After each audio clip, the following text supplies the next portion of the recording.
Hey, Connor. Well, um, it's look like it's, yeah, there he goes. Hey, Connor, well, welcome back. I'm glad to see you. This is your second call, right? It is. Okay.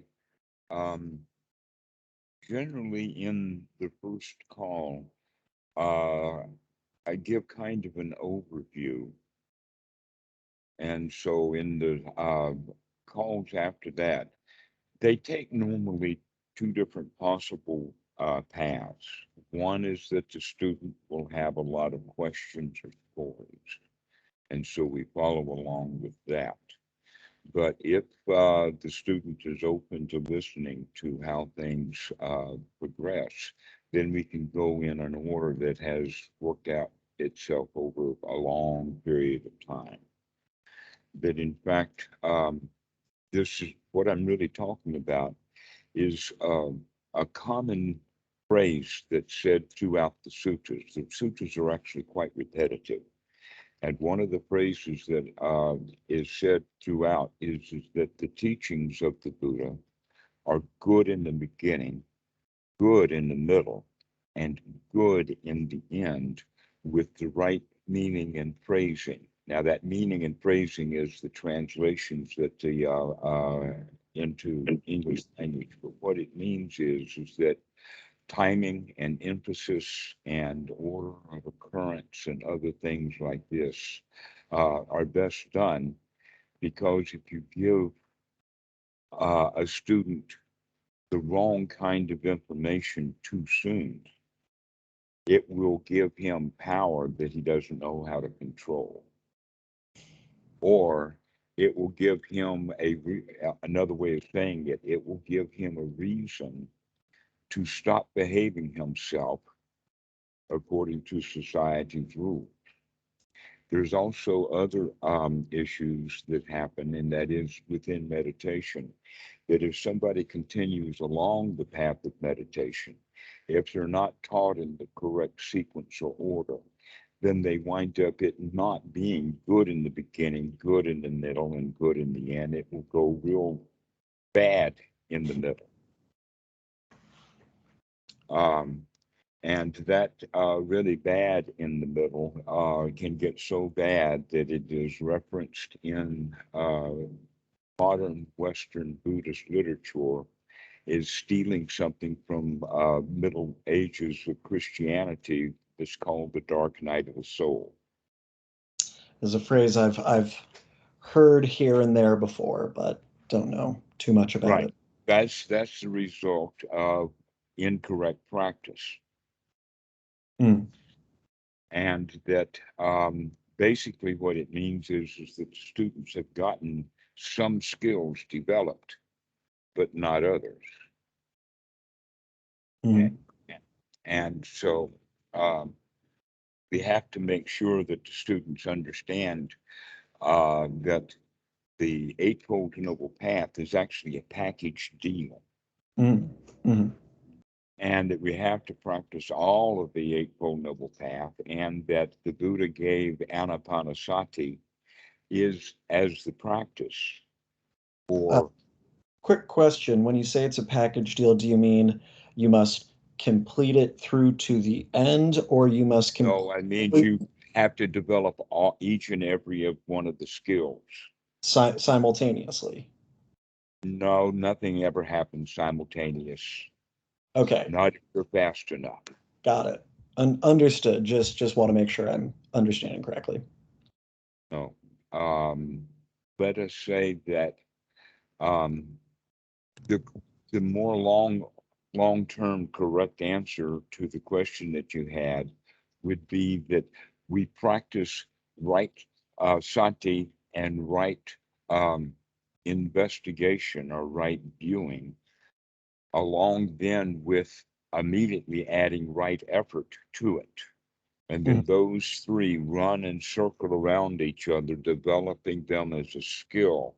And then we add the fourth one, which is sama sankappa, or right attitude. And now right view, right skill, right attitude, and especially right effort run and circle around each other, Mhm. building up. a package deal. And that package deal, when a Sama Sankappa of right attitude, along with right effort, right sati, and right viewing or right looking, or right investigation, when that happens, the mind becomes unified and whole. Yeah, I read The Great 40, and that seemed to be a theme that it kept coming back to, the fact that right view, right effort, and right sati were sort of cyclical in nature or Mhm. integrated into each other, if I understood it I correctly. actually use the words translated by Bhikkhu Bodhi, run and circle. Mm-hmm. Okay, they run and circle around one another. They're interrelated. Go They ahead. kept coming back to that, and I kept thinking to myself, okay, clearly there's something very, very important going on in this phrase. I'm not sure I quite understand everything that they're trying to get across in this message. Right. Well, this is the message that is what gathers up um, the factors that bring about the unification of mind. Now, the unification of mind is in English language translated into concentration, but this is not the way to use the word concentration. You know that the word concentration has a whole lot of different uses or different definitions of it, and that the correct definition then of the use of the word concentration is one that nobody ever uses. We Mhm. use other, we think of, we can use a concentration in the sense of focus. We can use concentration in the sense of very forceful focus, or we can use the word concentrate in the sense of going down to just the essential ingredients and throwing out all the superfluous stuff, which is normally the way that we use that word when thinking of Buddhism. For sure. Um, and so, really, in a way, we're doing exactly the opposite of concentration.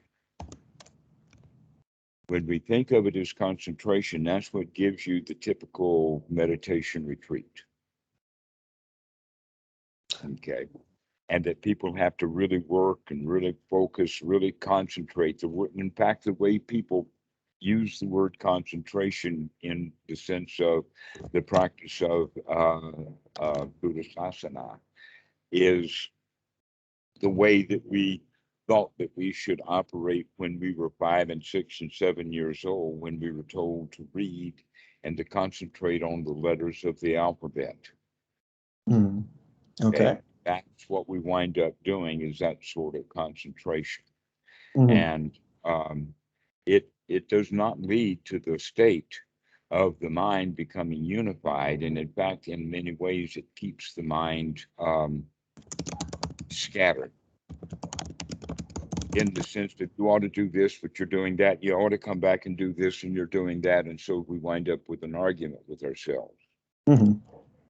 So this concept of sama area samadhi, we can think of, in fact, in the suttas, there is actually an example that gives us an understanding of what it means. And the example in the suttas is of a yurt, a traveling tent. In the old days, they still use them in Mongolia. Do you Mhm. know what a yurt I is? do. Yes. Right. And one of the qualities of the yurt is that you've got a center place at the top of the yurt where all of the ridge poles meet together.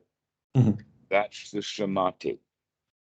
That's what the word was originally used for. You can think of it as the top part of the gable Mhm. on Okay. a house where things meet at the top, the point where things come together. A really good example of it is a Native American teepee Mhm. with the ridge poles all tied together at the top and then spread out at the bottom. And the base has great stability because every pole leans to and helps support each one of the poles. Okay, so this pole, you could stick it up and it'd fall down. You could put two of them but they won't fall this way, but they'll fall that way. Mm. So the more poles that you put on it, the less likely that the wind is going to blow over the teepee. This is also what we recognize, that in fact this teepee we're building has 4 primary poles. Mm. Primary poles are the ones we've been talking about, starting with right sati, right investigation, right effort, and right attitude. So when all of those poles are together, then the mind is in samadhi. There's also a slightly different way of using the word samadhi, but in the same definition. The way that we can use it here is, in fact, the reason why the jhanas are called samadhi is because they're gathering together factors, not because the mind is concentrated. Okay. All right. This is an important difference, that the mind is not necessarily we're trying to concentrate the mind. What we're doing is gathering factors together that lead to skill. Mm-hmm. So when we're practicing anapanasati, by applying the Eightfold Noble Path to it, the actual anapanasati itself is, and it's kind of amusing like this, because it actually is bringing the factors of jhana together. That's what we're doing when we're practicing anapanasati. Would you mind reminding me or redefining Anapanasati? In my notes, I see a recommendation to read Anapanasati number 118, which I have not done yet, but could you just remind me Okay. what that term means? All right. Well, let's go into that then for the moment. And that is, anapanasati means mindfulness, or to watch or be engaged with a long, deep breath, and to mindfully or understand or control your breathing to the point that it's going to be a long, deep out breath. Right? Okay. This Yeah. is what the word anapanasati means. Mhm. Anapana is just breathing, but anapanasati means mindfulness of breathing, or breathing in a particular way. Uh, I'm curious because I've never done a Vipassana retreat, but I've read texts on Vipassana, and kind of one thing I see mentioned over and over is you kind of just want to observe the breath, but controlling isn't necessarily the focus. And I just want to make sure I'm Yes, understanding let's correctly. You're saying let's something go different. over that so that we can get. Thank you for asking that question. Yes, that in fact, it's definitely in the suttas. It's definitely in some of the talks that Bhikkhu Buddhadasa has had. It was definitely in my private conversations with him. And also recently, in the past few years, I've seen it definitely in print of old Mahasi literature. But modern Mahasi practice in the West missed that point. That in Mhm. fact, in the sutta, the document that Mahasi Sayadaw wrote, this document, I forget the name of it, but it's an appendix in the big book that is attributed to him. The Sayadaw like guide on insight, sort of the dry insight instruction. Is that what you're talking about? Right, exactly. And we'll talk about dry in just a moment. Mm. But in the original text that I'm talking about, the the Burmese was translated into fall upon, seize, and confront. Now, the word fall upon here is the same kind of language that we would use in more modern times. We would say to jump on, Mm. the way that a group of thieves would fall upon a victim. Okay. Okay. So this is the kind of thing that Mahasi was saying, and yet they don't teach that. Mhm. Um, Goenka did not teach it. He just taught anapana, but he did not teach the actual kind of breathing that we're going to practice. Now, the kind of breathing that we're practicing, when I say long on the in breath and long on the out breath, that doesn't necessarily mean a forced breath or a heavy breath. What we're doing is we're actually learning to breathe at ease. This is a long, deep sigh, slow, easy, relaxed breath. And we can understand that because when we see in the sequence that the fourth step in the tetrad um, of the body, kaya nupassana, uh, it's translated in a way that makes it suspicious and overblown and way out there by using the word tranquilize the body. Basically, what we actually just mean is to uh,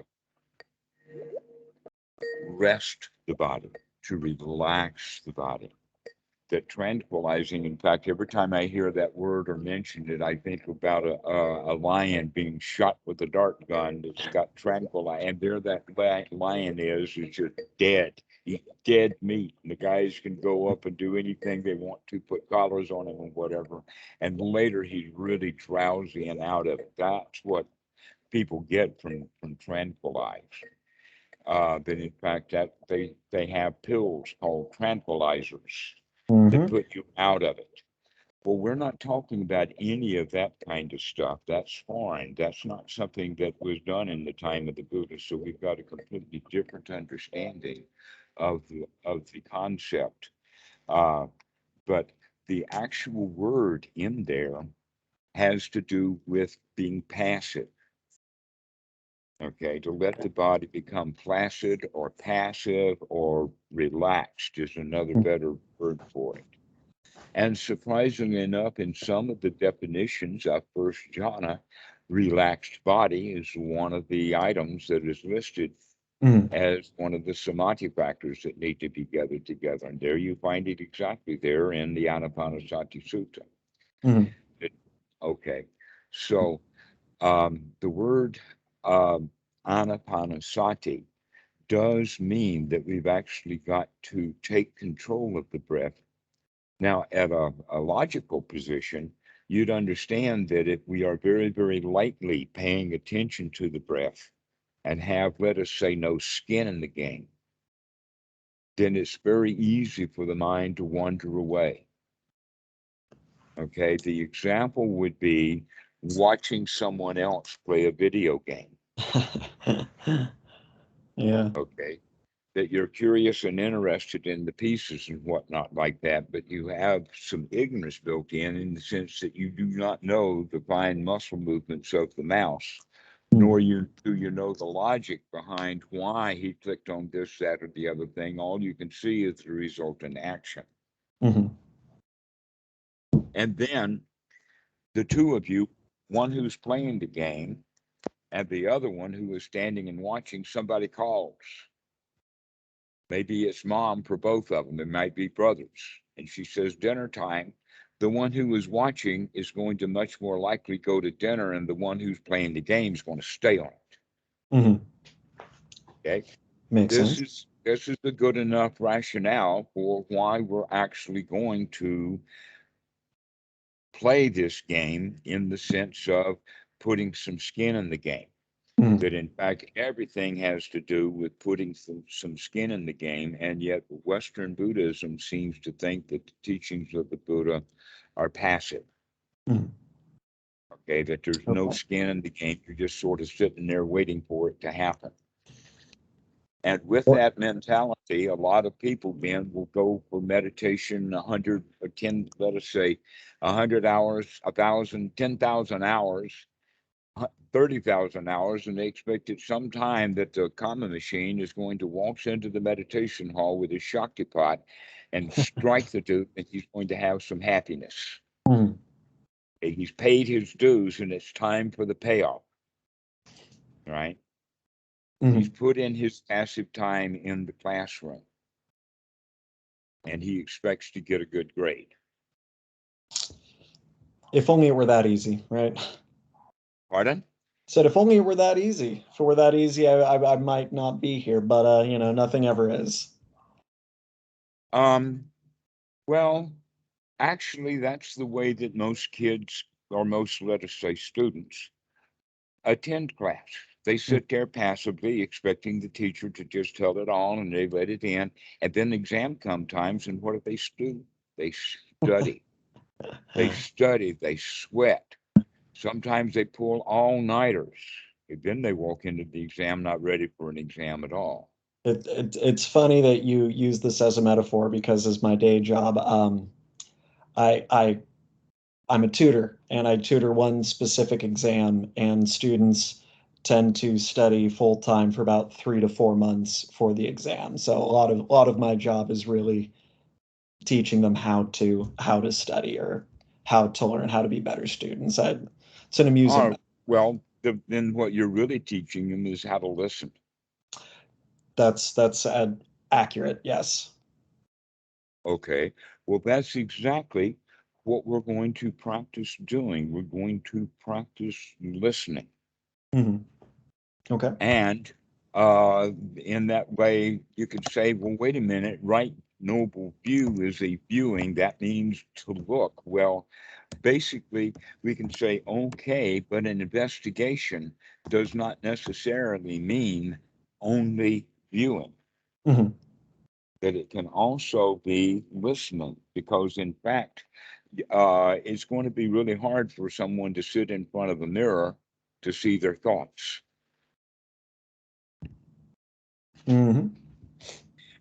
But one of the things that we can begin to understand is that we can think of it like this, that many times entire concepts or a sentence, say, that describes something, as a thought's only just one mind moment that may have just one word, but it has some intensity to it. Hmm. Okay. The example that I will use is the common example: you should be meditating, or you ought to meditate. Now, to say that phrase, you ought to be meditating right now, is a long sentence with a whole lot of words in it. The mind flash would just be perhaps the word meditation, or maybe just an image of you sitting someplace, or maybe just the image of a statue that comes with the meaning, you ought to be meditating. And Hmm. so that ought to is what him hits or impacts. All right. And so, in that way, we can say that, yeah, this is an investigation of viewing, but that's not the only kind of thought that we have. We also have verbal thoughts, Hmm. discursive thoughts. We talk to ourselves. We also have kind of thoughts that are a dialogue, in the sense that we have a discursive thought followed by a reaction to that discursive thought, which may be a mind moment, but it doesn't have any thought in Hmm. it. That in fact, actual observation or actual listening doesn't require verbal thinking. Okay.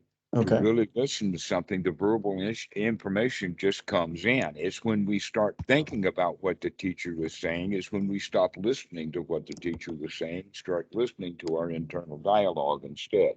Hmm.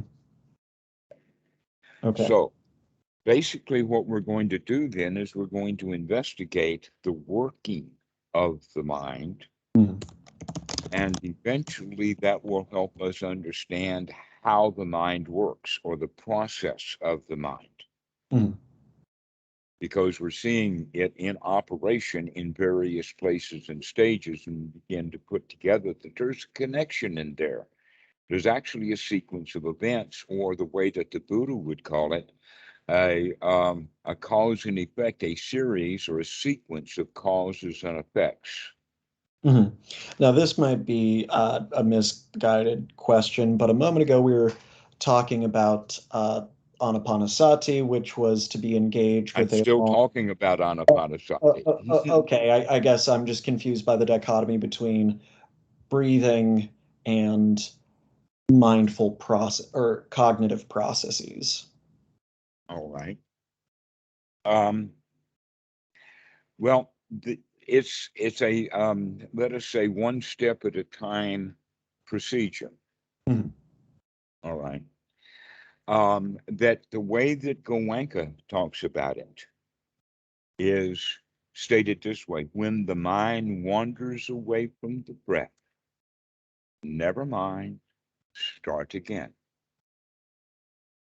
Except that many people don't do that. Not only does the mind wander away, they just wander away to it. And now they're off the breath, and they could happen for 5, 10, 15, 20 minutes, and they're off. They're not watching the breath because they haven't Yeah. remembered. But then they will remember. Mhm. But when they remember that they're not breathing, they don't do the never mind, start again. What do they do instead? Oh, poor me. This meditation is really hard, and they're not even recognizing the kind of thoughts that they're having with that. Mhm. All Yeah. right. I So, guess, go ahead. so in order to actually practice anapanasati, you're going to have to begin to watch your mind. Remember to look at what the mind is doing so that the mind can actually control the body. Mhm. That by learning to control the breathing, you have to learn to control the mind. That the mind, you're actually controlling the mind when you are controlling the breathing. And then, surprise, surprise, when those two things working together become a skill, now that gives you the ability to start the skill of controlling the way that you feel. Mhm. Okay, that makes sense. And yeah, I've been meditating somewhat regularly, I'd say on and off, but more on than off for about a decade. But pretty much the extent of my practice has been focus on my breath. When I notice that my mind is taken over and I'm thinking, ret- recognize that and return to the breath. And that has pretty much been my practice for a while. I don't know if I've made any progress, but as I mentioned in our last meeting, If I you don't think or you don't know if you've made any progress, then no. all right, fair enough. All right. I have, there's many different examples of that. Mhm, And that is like copying a large file or a whole group of large files. And mhm, on Windows, and you see that bar moving of the completion. And then you're looking at it, did it move? Did it move? Did it move? If you have to look at it closely and check, did it move? It's not moving. mhm. Got it. Well, I would say I've experienced periods where the quality of meditation has felt improved, but I don't want to make any arrogant Well, then claims you as know to it, where I'm and you know still. that. That's the point, and you know that. Mhm, This mhm, is this is actually what we're building up of Sama Sankappa is to begin to know what you're looking at because you've looked at it and seen it, and you see it again, and you recognize it, and you know it. mhm. This is the quality that we're beginning to develop very Sama slowly over sankalpa. time. Pardon? S- Was the word used sama sankalpa? Yes. Okay. That that is often in English translated as to right thought, or it's also translated as right intention. But the better English language word translated to, because it gives more of an oomph and an understanding, is right attitude. Okay. Okay, but Sama Sankappa is the right attitude. Now, the important point about that just on in passing is that your attitude affects the thoughts that you're having. When you're having thoughts, your attitude, in other words, when you're angry, you have different kind of thoughts than when you're loving. Okay. That just shows it right there. So attitude will be the underlying thing that happens with the momentary thought that we have. Got it. So, which means that if we start changing this momentary thought that came from that old attitude, and we keep changing that over and over and over again, and start to brighten the mind, gladden the mind, put some skin in the game, brighten things up over and over again, that begins then to modify the attitude, because in fact the right attitude and the right thoughts, or the attitudes and the thoughts that I just showed you, showed that the attitude affects the thoughts that we have affect our attitude also. Certainly, and I very much appreciated our discussion last week about recognizing what is and is not quote unquote wholesome as a loose translation, and taking the right effort to root out what is unwholesome and replace it with something more valuable. And I found that incredibly valuable, because I am prone to cynical nihilistic thinking, uh, though it had You never. were taught that. That's not a prone.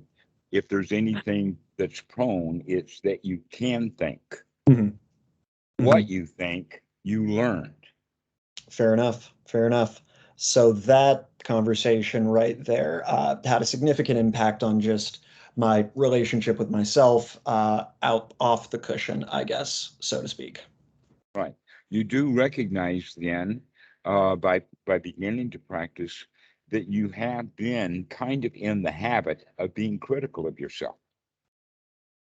That you yourself don't match up to any particular standard that you can think of in the particular moment. Mm-hmm. All right. That's samas, that's ordinary sankappa. That's the attitude.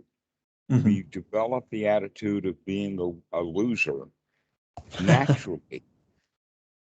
And when I say loser, I'm saying it in a kind of a light way. I had one student take offense at that. She thought that I was calling her a loser, like I would. Untaken. Okay. Um, that another way of talking about it is a victim, or another way of using the whole concept is that we can say that when we were born, we're vulnerable. Mm.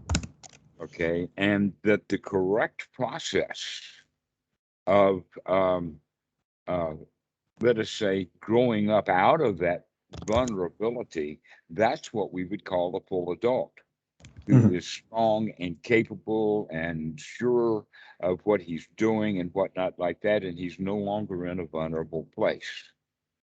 But yet in our society, people grow up into adulthood, uh, missing many things, uh, that we wind up continuing. In other words, we never really have a time when we transition from childhood to adulthood. And that in some cultures they do. Uh, it's normally referred to as a rite of passage.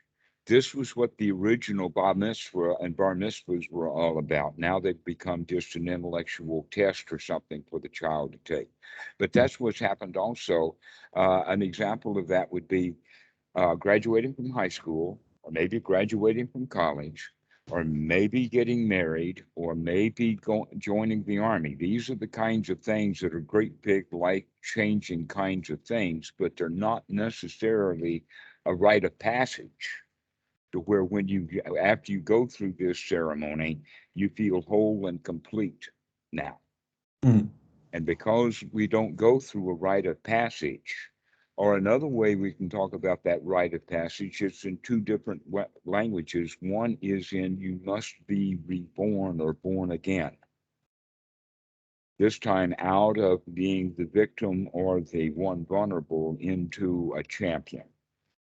Also within Buddhism, we call it a change of lineage, that your past or your history, or uh, the people that were in your childhood were ordinary, and now you are growing up into being an adult. You are of a different lineage now. You're of the lineage of the Buddha, not of the lineage of a mom and pop. Mm-hmm. Okay. So this is all the rite of passage. It is the growing up. It is the being reborn. It is the change of lineage that we're talking about in this Sama Sankappa. It's Mm-hmm. changing our attitude about the way we deal with ourselves and the world. Okay. And that the way and the change is going to be built upon satisfaction feeding into success. Mhm. Okay, so success is the operative word Okay. because that's in fact what we do in our whole lives is we're out actually looking for a win. We're looking for a success. An example of that would be why would someone train and enter the Olympics and then train some more and then go to the Olympics and train some more only to win, only to run a 100-yard dash, and there's going to be 50 guys in that race and only one of them is going to win. Mhm. And now it's you that's won that race. How do you feel?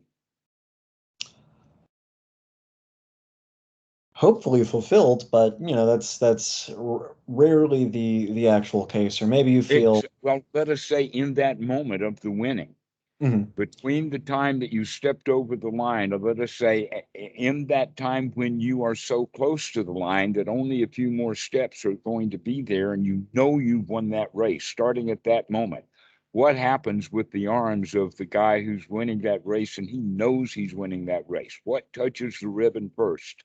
It's going to be his chest because his arms are in the air. Exactly. How do you feel now with that? Elated, complete, successful, whole, I guess. And that's the reason that that feeling that he gets is the reason that he went to the Olympics. Mhm. And sometimes he wins and he feels that, and sometimes he wins and it's not so much. But anyway, that feeling is short term. Mhm.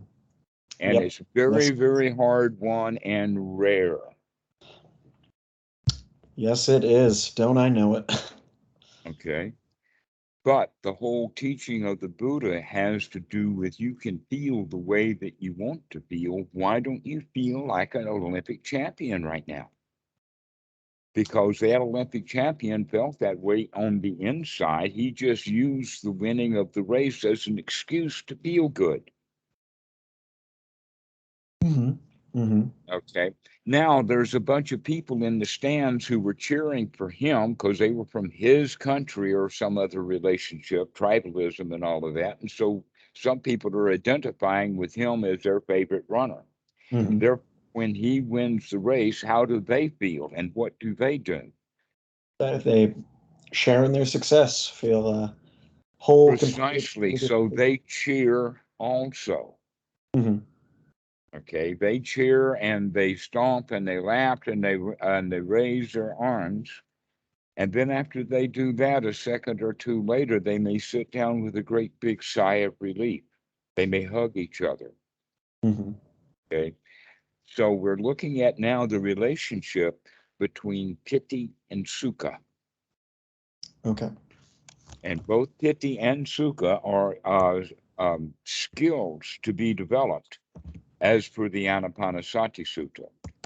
But in fact, these are we call them steps. They're not actually steps. They're just items on the list that does not have a particular arrangement. Okay. And Piti, is that P-I-T-H-I? I think that it's just PITI. Okay. Want to be able to read up outside our discussions. Right. Thank you. Sometimes Piti and Sukha are separated, and sometimes they're put right together. Hmm. And that it's a kind of an important point that sometimes the translators will only use one of the words rather than both of them when they're both in the suttas. Hmm. Okay. So there is this thing called Piti Sukha, which has various qualities to it. In fact, let me give them to you. The first and most foundational one, surprise, surprise, seems to be really big time, but it's actually the most fundamental, and that is to feel safe and secure. That you do not feel like that there is an emergency going on. And a lot of students will report that they feel anxiety and uptightness and agitation and that kind of thing, which Hmm. the agitation then would be the same thing as the relaxation. But also they don't feel safe and secure the safety and security is going to be after they get something done. In other words, you have to go do this. You feel unsafe, and instead of just feeling safe, you go get a weapon, or you go do what you were told, or you go do something, you go build a fort or something, and then you can feel safe. Yeah, Unfortunately, generally after the fort building, we still don't feel safe. I'm only laughing because of how relatable this is. Well, this is the human mind. Mm. You've got one. Congratulations. It's a marvelous toy to play with. A blessing and a curse.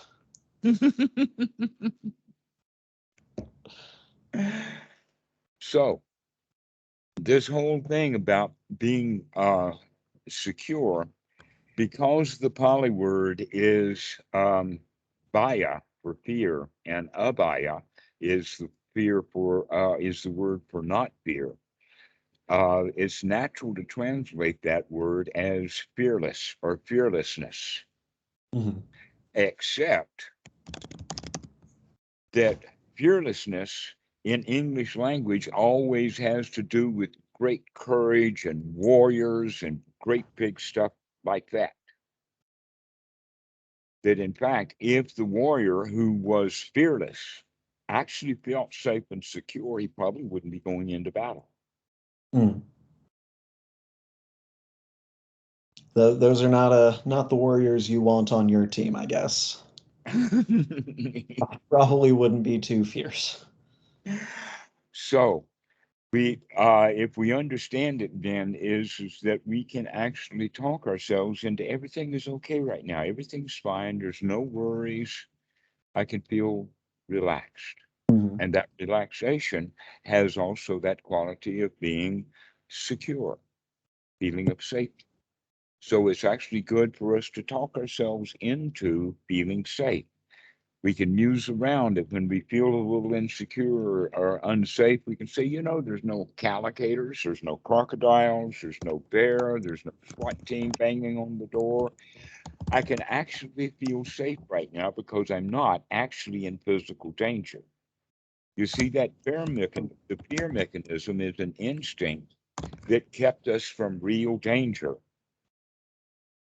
But Mm-hmm. because of the society that we're living in, because we are still vulnerable in the sense that we haven't grown up and become full adults that are, in fact, feeling safe and secure, we still feel vulnerable. And where, in fact, there's no reason to feel vulnerable. Mm-hmm. There's no reason to feel insecure. There's no reason to feel uptight or anxious or have anxiety or any of that. But it's there because we're in the habit of it. A way of talking about it is that we have a lot of false positives. We become afraid of things that are not really fearful at all. Mm-hmm. An example of that would be when the student in class is asked a question by the teacher. If he has fear, he's going to choke, and kids often do. And Mm-hmm. then the other kids laugh, and he gets even more afraid, and now he can't even think Yeah. because Mm-hmm. because when we're afraid, we don't think very well because Yeah. the body is preparing us for fight or flight. And so all the Also, blood rushes right out of the head when we're afraid. mm-hmm. But when we're safe and secure, then we can begin to think more normally. Another way of saying it is that we have various parts of the brain, and each part of the brain needs blood and oxygen and nourishment, and also has to have the discharge of the junk taken out afterwards, which would normally be carbon dioxide and some other things. Uh, all right. But each part of the brain has a different job to do. And because of that, it takes a different amount of energy or effort. The reptilian brain was what was developed first, and that one is on all the time. When we go to sleep, the heart still beats. When we go to sleep, the stomach will still digest any food. Then, in fact, sometimes people will have to wake up in the night to go to the toilet because the body has been digesting food during the night. It doesn't stop doing that. We also continue to breathe. And so that we also, while we're laying in bed, continue to move around. So the body is attached to this part of the brain and the brainstem. This back part, this anterior cortex, is also the seat of all of our instincts. Mm-hmm. So it's actually easier in the sense of less effort to let the instinctual mind operate, that is quite efficient. That we Mm-hmm. can think of that as almost like an automatic pilot on an airliner, so that the actual captain can go take a nap. Makes You sense to probably me. Yeah. you prob- you probably heard that humans use only 10% of their brain, or only 10% of their mind. That's an old cliche out of the 1950s. Yeah, so a little misguided, but I've certainly heard it. Okay, well, more than likely, what's going on is that from time to time we use all of our faculty, Mm. but that's only about 10% of the time.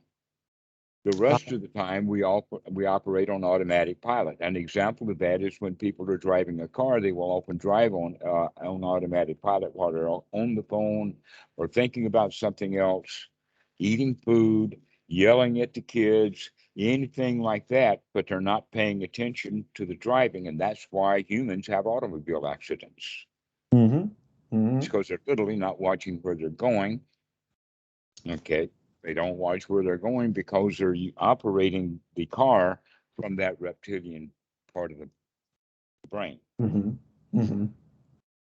Then there is the midsection, which is also called the temporal lobe and also called the mammalian brain. And this is the place where it has all of the dialogue, or all of the verbal talk that we have inside the mind. That's where we form sentences and form um, let us say, store, retrieve, and then form concepts. Mm-hmm. And sometimes these are very fast visual things, and sometimes they're the same thing repeated over and over again. And sometimes it's a story that we tell ourselves. I mean, we can actually tell a story and write a long email just by uh, talking to ourselves. Mm-hmm. And, Yep. and this takes more effort and more energy. And this is part of the reason why we sleep at night, is to let everything hang out so that the reptilian part of the brain can just take over and do all the repairs and everything like that, because it's going to function all the time. Mm-hmm. Mm-hmm. Uh, that even if you drown and the lungs stop working and the heart stops working, the reptilian brain is the last thing to die. That's the way that humanity is set up. Makes sense from an evolutionary perspective. So we also now have the frontal cortex. That's the wisdom part of the brain. That, in fact, the Buddha had two different words for it. One was chitta, and or sita, and that chitta nupassana, or actually just chitta, means that part of the reptilian brain that has emotions and thoughts and that kind of stuff. And Mm-hmm. then there's the higher part of the brain that is referred to as manut, Manute. That's Mano, which gives the word man, which now we're going in the direction of human. There's a human part of the brain, but the human part of the brain requires a lot of oxygen and a lot of calories to burn. And mm-hmm. so it's only operating some of the time, and some of the time it's not. Got it. Just quick comment. So you said chitta, Uh huh. like frontal lobe mind stuff, and when I was studying Advaita text, something that kept coming up was Sat Chit Ananda. I was Hmm. wondering if they were etymologically related, or Yes, at least, that's the same word. That chitta is actually the mind, but it is the part of the mind that needs to be investigated and learned to control it, or the skill part of it. But in order to do that, that means that we have to use the higher mind, the manut, in order to do that. Mhm. That now, instead of thinking about the computer and thinking about the car and doing code and that kind of stuff, we're going to turn that higher level of mind, that pattern matching mechanism that we have, and start putting it onto the verbal, the mammalian part of the brain, and also working on the functions of uh, the reptilian mind. Hmm. Now, um, this these kind of mind parts that I'm talking about is actually quite rudimentary neuroscience. Hmm. The Buddha knew about all of these things, but he didn't talk about it in that language because he investigated the mind by sitting and watching and looking and listening and investigating. To where in the West we've done that with a knife. Hmm. We've done it with a scalpel, and we've cut brains open and been on a kind of a hunt for what is the human mind by looking at it structurally. And the structures actually quite well map to the functions simply because of evolution. Evolution caused that this function happened first, and then we were snakes and alligators, and then this next function happened, and we became mammals, all the way up into apes, and then into the apes and into humans. We have this third part of the brain, which is right up front. Hmm. Yep. Okay, but but Wholesome. and so this is the part of the brain then that we're going to put in gear. So sati in investigation means that we're actually going to be using this higher part of the mind to investigate what's going on in the reptilian part of the mind, the feelings, and in this discursive talk that is coming out of uh, the mammalian mind, or the verbal, or Hmm. the what they call the temporal cortex, this part from around here as opposed to the frontal cortex. And Hmm. we don't really need to get into too much the anatomy of the human brain, but there's some very interesting things in there Oh, that are I know.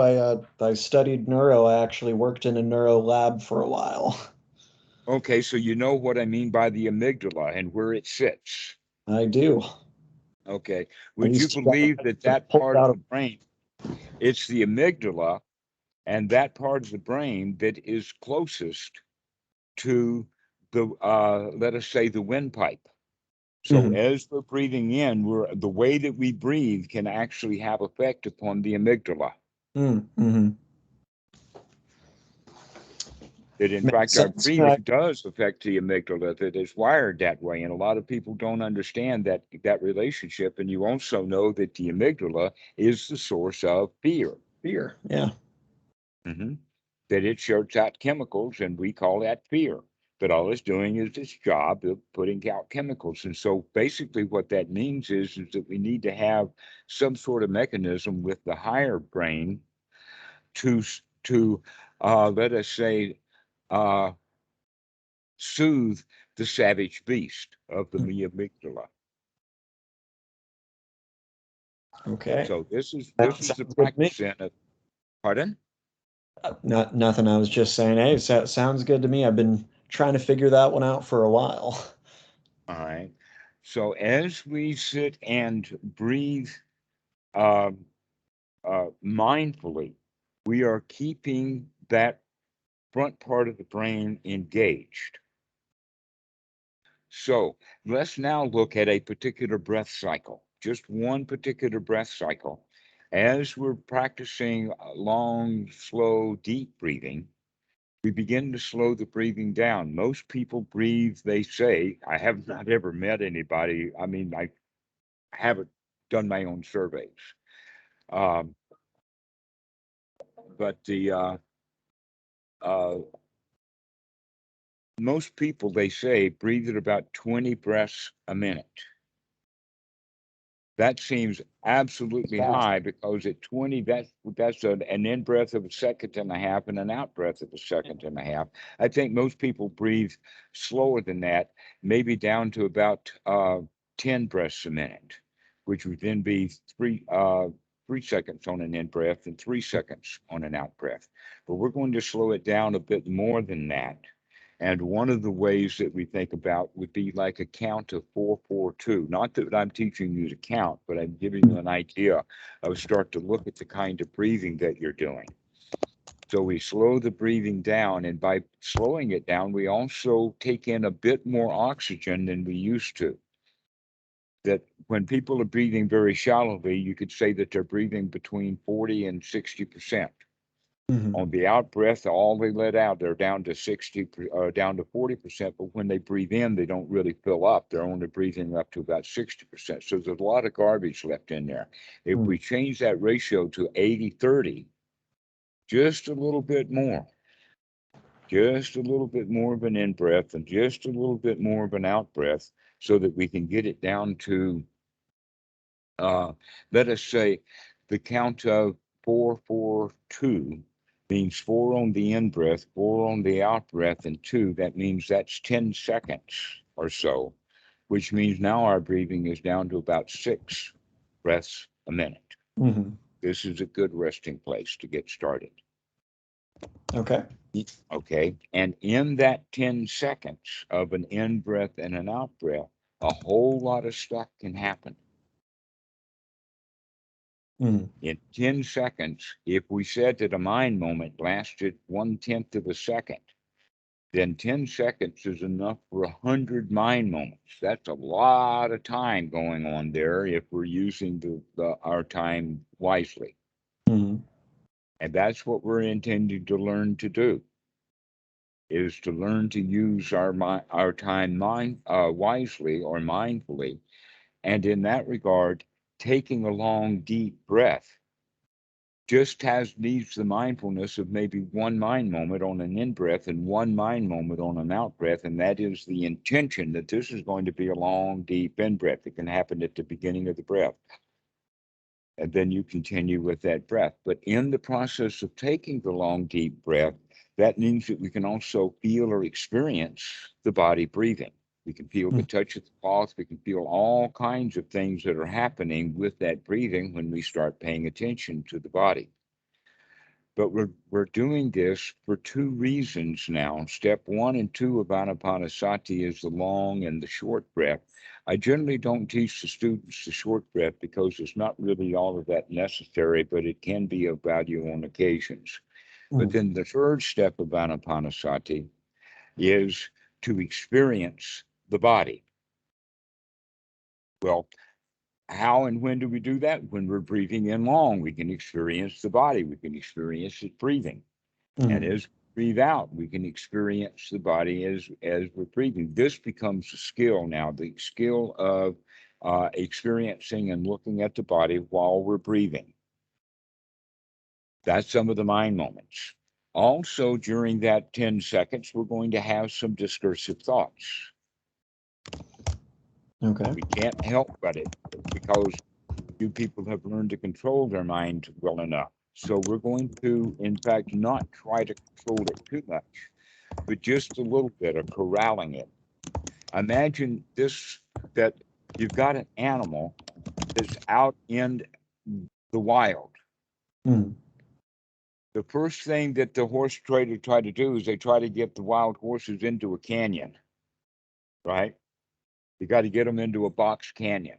That's what they try to put the horses, chase them into the canyon. Or we could call that maybe a pasture. And then a smaller place would be a corral. And then a smaller place would be a stall. And now we've got something that we can actually work with that course. Or in my early childhood past, watching them castrate a bull. Mm. You cannot castrate a bull when it's in the wild. Yeah, I've never tried, but I might have made an educated guess. Exactly. No, you've got to get that thing down. So this is also what we're going to be doing with the mind, that normally the human mind is wild in the sense that it's just all over the place. It can go anywhere. Mm. So the first thing that we're going to do is we're going to start corralling it, which means we're going to corral it into wholesome thoughts. We're going to start having those thoughts become wholesome, rather than having it all over the place. Because, in fact, if it's all over the place, then there's definitely places that are dangerous. Mm-hmm. There are definitely places that we would not want to go with our thoughts. That Mm-hmm. we, in fact, want to allow the mind to stay secluded from the unwholesome. And so this is the training of the Buddha. The Buddha gives an example of that uh, that I'll tell you about next time. We don't have much more time. This has been a while. So um, we'll talk more about the effort of getting the unwholesome thoughts out. But once we do, that's the right effort, is to remove unwholesome thoughts. So in that regard, just like in the Mahasi Method of falling upon the breath, seizing the breath, or confronting the breath, we also, and in fact, he stated this in this literature, is that whatever object of meditation that we have, we're going to actually seize it, jump on it, confront it. All right. But in this regard, with anapanasati, the actual object of meditation now is going to be moving around. But Okay. when we go to a new object of meditation, we're going to go to it with gusto. Mm-hmm.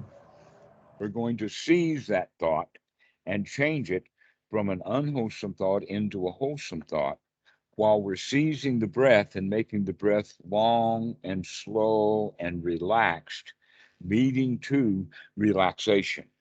So we're relaxing the body and we're keeping the mind in a wholesome state.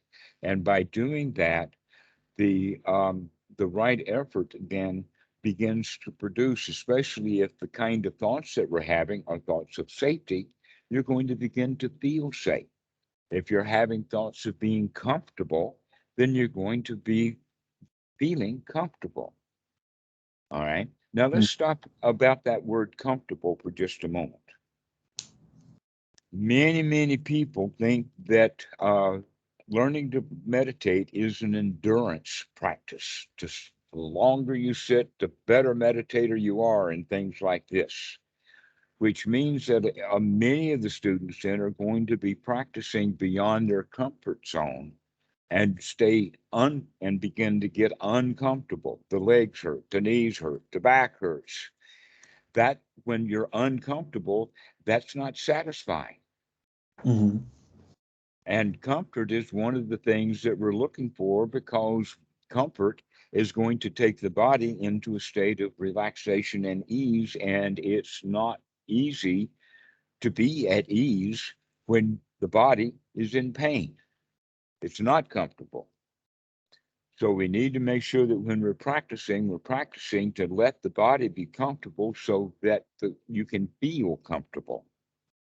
So that is a one thing I had a question about, just because I mean, most people have something going on, head, neck, shoulders, back, whatever. I have a shoulder injury and I kind of always have to feel like I have to move around, or I just get an urge in my body to like stretch it a little bit. And I'm not sure if I should focus on stillness and trying to get through that compulsion, or if I should just continue to try to find the most comfortable position by moving and making small adjustments. I'm not really sure Well, what the that process. that works. If that works, then that's all you need to do. Then, in fact, there's a sequence of events. Um, the Buddha gives a sequence of events for drowsiness and other things like this, but normally we don't have to go up to the last resort. Hmm. Some reason the Westerners are like that. We're very bottom line oriented. We want to go to the last item on the list, when in fact, with Pali and in other languages and systems, the most important thing is at the top of the list, not at the end of the list. We don't ever go for bottom line. We go for the top line. What's the first thing that we're going to do? Because if we don't have the first thing, I don't care what the bottom line is. Okay. So there are many things that we can do. And the first thing that you can do is to just straighten up. Hmm. You can also adjust your posture and other things like that. But if it doesn't work, then the next thing to do is to stand up, Hmm. and maybe even walking it off. That in fact, what I just said is exactly the instructions that we give at Watch So Unmove. Hmm. And also, the students there are not required to sit for long periods of time, that the normal sitting is 30 minutes, but even in 30 minutes, it's okay to stand if you don't feel comfortable. And it's okay to go out and walk in the yard if that's what you need to be comfortable. Mhm. Got it. So this issue of comfort is important, because if you're not comfortable, then how can you become satisfied? Yeah, definitely. And I've spent a lot of time on the cushion just focusing on my posture, trying to make my posture my object of meditation. That's not something if I knew that was useful or helpful or valuable at all. No, I But it don't was think so. frustrating. It's actually a hindrance. Hmm. And so You a felt it. better practice is to practice so that we're comfortable, so that that way, then the language that we're having and the thoughts that we have can now be comfortable. Because when the body is uncomfortable, guess what kind of thoughts you're going to be having? Thoughts of avoidance, thoughts Hmm. of, I want to get out of this, I want to move, I want to do something, but right now I'm unsatisfied. And we have thoughts about that. All right. But when we begin to get satisfied, in the sense of being comfortable, then we can begin to have satisfying thoughts too. And that's exactly what we're intending to do. That in fact, in um, this is, I'm so surprised that that it ever developed that way. This idea of dry meditation. Let me talk about this for just a moment. In the time of the Buddha, there was no concept of wet and dry. Hmm. Also, in the time of the Buddha, there was no concept between samatha and vipassana. In fact, the whole duality, the dualness in there never existed in the time of the Buddha. It was only later that it began to show up in the suttas. But when it showed up in the suttas, it was not a neither or ever. It was always a both. Hmm. And yet, in Western practice, we think that they're a one or the other. Okay. But in the teachings of the Buddha, it is definitely both. Hmm. And that when it is one or the other, and they choose the other of Vipassana, then that's what they call the dry practice. And what that means is that the mind is not yet settled. It's not yet comfortable and satisfied. It's dry. It is not juicy. It is dry. And that's the dry practice. And that's the dry practice that eventually leads someone into the dark night of the soul if they work hard enough at it. If they work really hard at being miserable, they can get themselves downright miserable, Hmm. which I think is step 7 of the 16 stages of Anapanasati. Uh, so um, the throughout the suttas, there is a number of occasions. I can name you at least 10 suttas that have the hindrances mentioned. And in every case, it's that they are to be removed. And that's the first job. The first job is to remove the hindrances. Hmm. That's true in the Satipatthana Sutta. It is true in the reference of the 117, the Great 40, of using one's right effort to make the thoughts wholesome. The hindrances are mentioned in number 39 or in just all over the place. And yet, for some reason in Western Buddhism, that important point has never been made as the number one top line first thing to do. Hmm.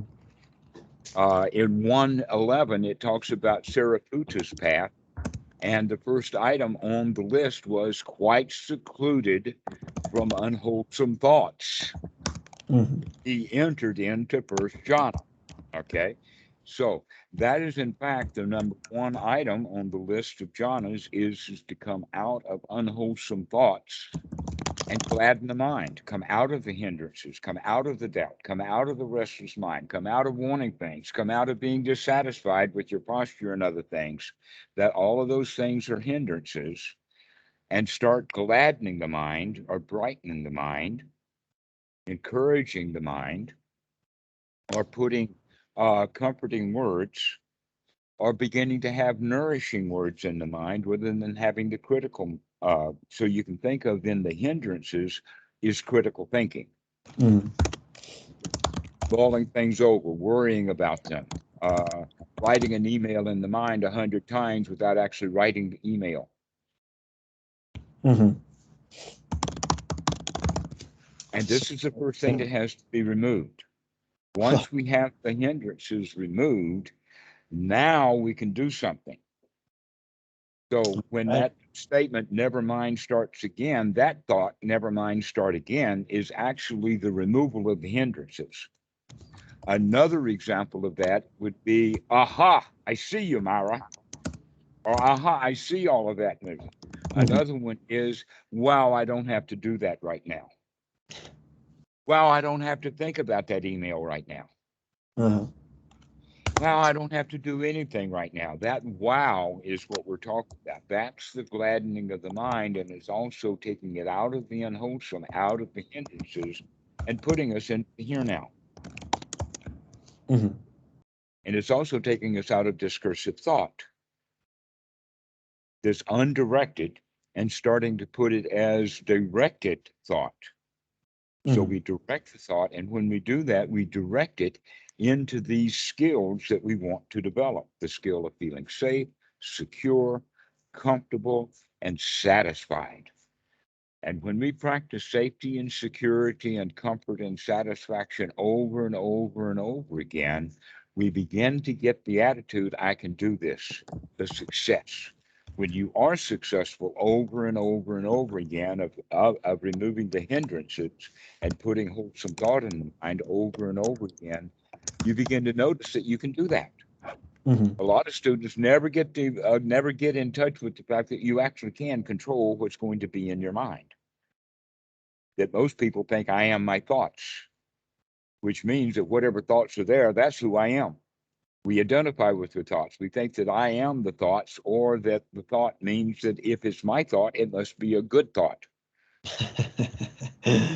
I do not harbor such notions. So now we're recognizing, no, I am not the thoughts. Mm-hmm. I'm not even the observer that's observing the thoughts. Hmm. Don't don't quite know who I am. Let's stay open to that question. That's, in fact, we begin to understand that that's an irrelevant question of Hmm. who am I. But the first thing is take away the delusion that I am my feelings and I am my thoughts. A lot of people Mhm. also identify with the body. I am this body. Look at how many businesses and industries operate because of people identify with the body. The cosmetic industry, the clothing industry, the shoe industry, the hat industry. I mean, how many hats are built for function? How many MAGA hats are worn because they want a hat? None. They're always worn for a reason. Okay. Mm-hmm. I am this MAGA hat. uh, We also have other things like uh, sports and entertainment that people engage in. I am this basketball. Other people will go to the medical people. I am this body that's sick and I need a doctor to help me. mm-hmm. And so now we begin to say, wait a minute, it looks like that all of society is built upon this delusion of I am this and I am that. And none of us are then just sitting and comfortable because we keep identifying with I am angry instead of recognizing, oh, I see the anger. Mm-hmm. I see you, anger. It's not that I am angry, it's that I am separated from the anger. Before I am angry. Now, aha, I see you, anger. Mm-hmm. That's the change. This is the wake up. This is the gladdening of the mind, is to take a look and investigate what the mind is doing and then change it. But Mm-hmm. we have to put some skin in the game. We have to fall upon this mind and seize it and grab it and put the contents into it that we want. Just like we're seizing the breath and trying to taking the kind of breath that we want. Once we practice that and begin to get that feeling of safety and security and comfort and a satisfaction with it, we also start to develop the feeling of success, the feeling Mm-hmm. I can do this. That skill, when it is developed, is the feeling of the champion that wins that gold medal at the point of time of getting that gold medal. Of, wow, this is so nice. Wow, I did it. And you can have that kind of feeling anytime that you want to. Mhm. But it does not Yeah, come no, from having to go that's, on a race. You can do that just because you're capable of feeling like a champion. mhm, But you have been definitely. taught and learned and practiced being vulnerable. Mhm, And then we continue to be vulnerable to our own thoughts that are really just in the wild someplace. But if, when we corral the thoughts and put them into a wholesome pasture or a wholesome corral, now with the mind in that wholesome state, we can become relaxed. It's safe in there. We can feel secure. We can feel comfortable. We feel satisfied. mhm, All right. So this is the practice of anapanasati. And when we get that championship feeling, that's then the piti that's added to the sukha. And mhm, now we have we're on the road, or actually we're already getting onto the all of the jhana factors. The only one that's left in mentioning is something we've already talked about, that, and that is apply and sustain thought, in the sense of applying the mind to the wholesome and then sustaining that and continuing in the wholesome and continuing in the wholesome. When we can apply and sustain the mind in the wholesome, so that everything that we think of and everything that we see is wholesome, that means that the mind is in first jhana, and it means that the mind is fit for work. And it also means that we're relaxed and sharp and fit, and we can watch what's coming. And now is the time that we start Mahasi's note mhm, get really, really juicy. We don't start off doing noting dry. We start mhm. doing it really juicy, championship kind of way. And you would call that samatha in opposition, or maybe not in Well, the opposition to word vipassana? samatha actually just means rest or at peace. It is Okay. associated with the word tranquility, and there's a twin pair of words, samatha and passa, Mhm, which comes our word then out of that Indo-European tradition would be passive. mhm. All Okay. right. So Got that's what got it. samatha means. It means getting the mind completely relaxed. So when your mind is relaxed, that's the jhana. So samatha is associated with jhana, and Mhm, dry is associated with the ordinary mind. mhm. Okay. Got it. Yeah. A moment ago, you were talking about how there used to not be the dichotomy between samatha and Vipassana alone can lead to Right. dark As night the of the actual soul. teaching of the Buddha started to rot, and it got pretty foul smelling rotting by the 5th century AD. Mhm, And by mhm, about the 5th century AD, about 450 AD, that time frame was also the birth of Tantra. mhm, And so mhm. Tantra went off, Buddhism went off into the spirit power realms, Yeah. okay, Mhm. which is kind And of unwholesome. got it. And Okay. Yeah. Yeah. and so ever since that time, many people who are hoping to and intending on practicing the teaching of the Buddha wind up practicing something else that is disguised as Buddhism, but it's like I'd like to think of it as kind of a jigsaw puzzle with a couple of pieces gone. And so the two pieces, the first thing is this issue of right effort. That's what's missing. Mhm. Hmm. But in fact, that winds up being eventually step 11 of these of the 16 stages of insight, Okay. where effort is first used. Wow. All right. Interesting. Interesting to put it so far down the list, but I don't Well, know. that's because that's the dry practice. That's not the practice recommended by the Buddha. Mhm. Okay. And it comes from paying too much attention to things like look at what you're doing. So the insight just note and note and note and note and note. But the whole quality of look at what you're doing is said with that emphasis, look at what you're doing, which means when you do look at what you're doing, you're going to make a big change. Yeah.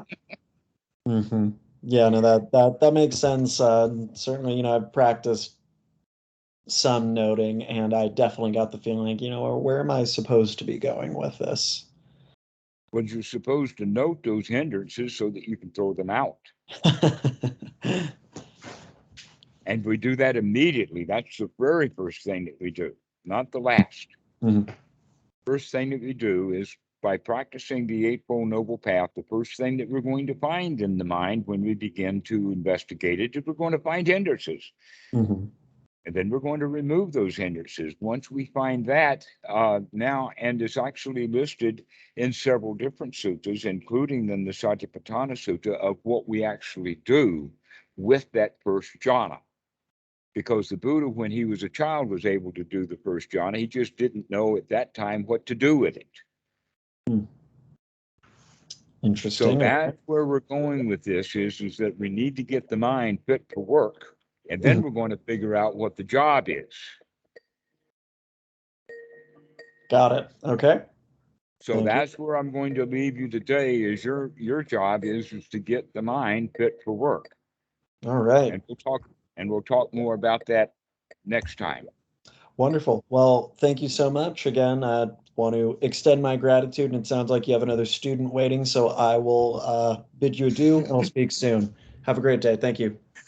Well, Conor, yes, I wish you well. Practice easily and happily, but Thank you. Thank practice. you. And just to kind of follow up, at the end of our last session, you said roughly every 5 to 7 days you find to be Yeah, something like that. Hmm. something like Yep. that. Okay, great. Well, my life has settled down a bit in the last 2 to 3 weeks, and I believe I'll be able to see you again much more sooner. Thank you. Okay, well, we'll see you later then. This has been a nice conversation. I really enjoyed it. And I've watched your responses and you're getting what I'm talking about, and I like that. I hope so. I hope so. I'm taking notes on it, trying to be a good listener. All right. Farewell. Talk soon. Be well. Bye bye. Okay, bye-bye.